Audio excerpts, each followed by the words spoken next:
Nawan ako nakasabot sa akong gibate, tungod sa butang ni makalas nga kinabuhi. Sa kalisod gigamit nga panginabuhi, karon kay gimahayan maglisod naman kog buhi. Di man ta ni angay nga atuan ning buhaton, ato namang gisugdan, di ato na lang tapuson. Nalimbungan na kami tungod sa kalami, akong natilawan ng prisuhan, wag ilami. Maong ako karon gusto nang makalingkawas, saka sayon isud-lisud naman nga igawas. We permanente nga butang dire kay muhupas, ug karon naas ubos ug manaan atas taas.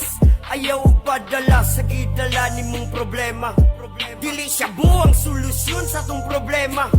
Sa kasakit di na mao ang medisina, di pa iwit na ginahanglag disiplina. So unsa may rason nga na naman eh, di ba kita mo